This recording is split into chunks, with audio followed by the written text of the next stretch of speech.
नमस्कार। नैतिक शिक्षा उपक्रम में आपका स्वागत है। रानी दुर्गावती का जन्म कलिंजर राज्य में राठ महोबा में हुआ था। उनके पिता कीरत सिंह चंदेल कलिंजर के अंतिम सम्राट थे। बाल्यावस्था से ही रानी दुर्गावती अस्त्र शस्त्रों से खेलने लगी। घुड़सवारी उनका प्रिय शौक था। अष्टभुजा देवी की वह परम भक्त थी। अपनी गुण गरिमा से वह बुंदेलों में प्रिय हो रही थी। धनुष विद्या और आखेट में वह अद्भुत पराक्रम दिखाती थी।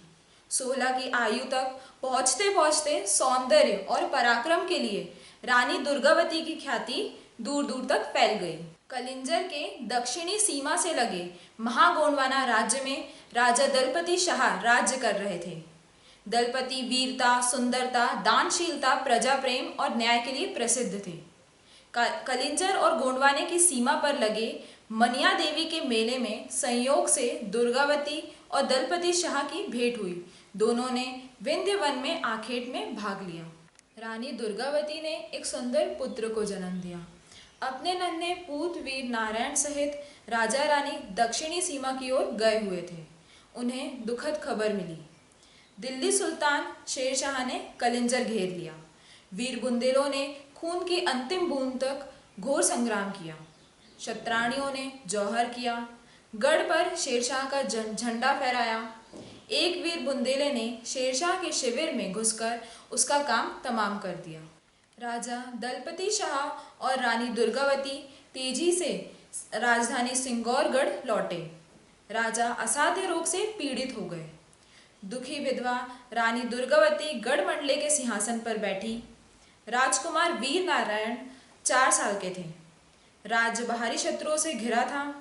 इस संकट में रानी ने बड़े धीरज के साथ राजकाज संभाला। उन्होंने सेना का नए सिरे से संगठन किया। नारी सेना भी बनाई।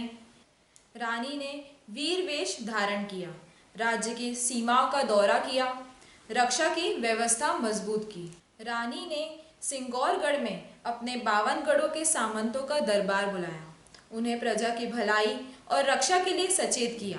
मंत्री आधार सिंह और सेनापति बघराज से सलाह कर रानी चतुराई से राज करने लगी। 16 साल के राजकाल में रानी ने सेना बढ़ाई। हथियारों के निर्माण का प्रबंध किया। बंदूकें और छोटी तोपें भी गढ़वाई। गुप्तचरों का जाल फैलाया।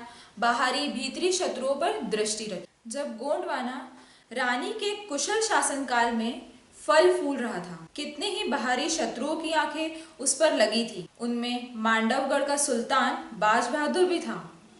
गोंडवाने के वैभव ने उसे लालच में डाल दिया। गोंडवाने के पश्चिम दुर्ग चौरागढ़ पर उसने चढ़ाई कर दी। रानी सचेत थी। उन्होंने रणचंडी के समान सेना सजाकर सुल्तान को करारा जवाब दिया। आंधी के समान झपट्टा मारती गोंडवाने की सेना को देखकर वह हक्का बक्का रह गया। तर्जन गर्जन के साथ वीरांगना दुर्गावती ने अपने हाथ में तलवार ले शत्रुओं का संहार किया। जय बड़े देव, जय भैरव, जय दुर्गावती के नारे गूंज उठे। शत्रु उल्टे पांव भागा। राजधानी में इस विजय का समारोह मनाया जा रहा था। तभी उत्तरी सीमा से मुगल सैनिकों ने घुसकर लूटमार प्रारंभ कर दी। प्रजा की गुहार सुन रानी अपने सरदार को लेकर खुद आगे बढ़ी। लुटेरों को मार भगाया। मुगल सम्राट अकबर का सिंहासन डोल उठा। विधवा रानी के इस शौर्य से वह तिलमिला उठा। अकबर ने दूत भेजकर रानी दुर्गावती को शाही फरमान सौंपा। इसमें रानी पर आरोप लगाया गया कि महज घूमने फिरने के लिए आए बादशाही सिपाहियों को रानी ने मार भगाया और मुगलों के शत्रु पठानों को पनाह दी और ऊंचे पदों पर बिठाया। रानी भविष्य में ऐसा ना करने का इकरार करे और नजराने के रूप में सफेद हाथी सौंपे। स्वतंत्रता की माननीय रानी पहले तो इस तरह उत्तेजित हो उठी जैसे छेड़ने पर सिंहनी, किंतु अपने मंत्रियों से धैर्यपूर्वक सलाह करने के बाद उन्होंने उत्तर भिजवाया कि जो हो चुका है उसे भुला दिया जाए और दोनों राज्य मित्र बने रहे। अकबर ने रत्न जड़ित मंजूषा में सोने का बना चरखा रानी को तोहफे के रूप में भेजा था। राजदूत ने इसे कुटिल मुस्कान के साथ रानी को भेंट किया। आशय स्पष्ट था कि रानी को चुपचाप घर में बैठकर चरखा चलाना चाहिए। रानी ने इससे भी सुंदर मंजूषा बनवाई और उसमें सोने के मुठिया पिंजन बनवाकर अकबर को भिजवाया। उनका आशय था कि वे रुई धुनके, इसी में उनकी भलाई है। अकबर क्रोध से आग बबूला हो उठा। उसने सूबेदार आसफ खां को गोंडवाने को धूल धूसरित कर रानी को जीवित पकड़ लेने की आज्ञा दी। आसफ खां ने विशाल मुगल सेना सजाई, तोपखाना आगे किया, गोंडवाने को फतह करने कूच किया। इधर सिंगौरगढ़ में रानी अपनी सेना सजाए तैयार बैठी थी। आसफ खां ने चाल चली, दूसरे स्थानों से मुगल सेना प्रविष्ट कराई।